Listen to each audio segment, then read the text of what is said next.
La nouvelle a provoqué une onde de choc au Cameroun. L'opposant historique Anissé Ekané est mort en prison 38 jours seulement après son incarcération.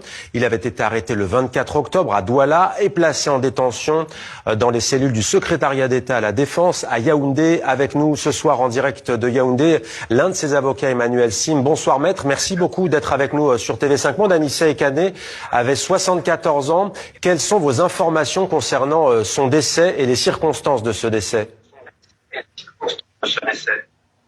Merci de l'invitation. J'ai été effectivement ce matin moi-même dans les services de gendarmerie à Yaoundé. J'ai pu assister au travail des légistes qui sont venus constater la mort de M. Anissé Ekané. Ils étaient deux légistes. Il est effectivement mort dans une chambre de sécurité au sein de ce CED, comme on appelle à Yaoundé. Et après donc le constat de mort par les légistes, nous l'avons rapidement ramené à la morgue de l'hôpital central de Yaoundé. Alors quelles sont les causes de son décès? Quelles sont les causes de son décès, maître? Je n'ai pas entendu. Quelles sont les causes du décès d'Anissé Ekané? Alors, il a été convenu qu'une autopsie serait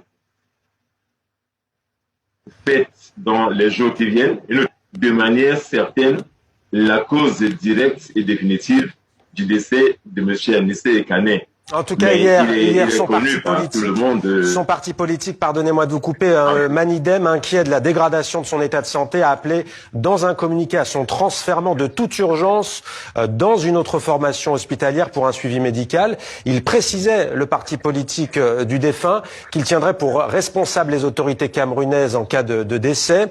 Les autorités sont-elles, selon vous, avocats responsables de la mort de l'opposant historique?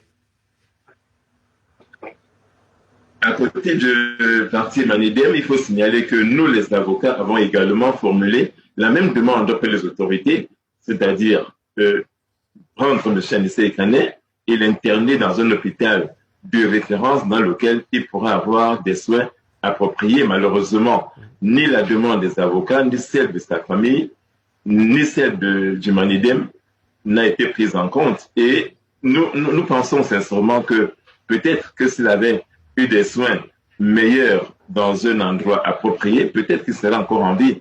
Il n'est pas inutile de préciser que pendant presque un mois, un appareil qu'on appelle extracteur d'oxygène qui lui appartenait a été gardé pendant tout ce mois-là à la Légion de gendarmerie à Douala. On a dû revendiquer longuement avant que cet appareil ne lui soit remis. Et il était déjà d'ailleurs défectueux.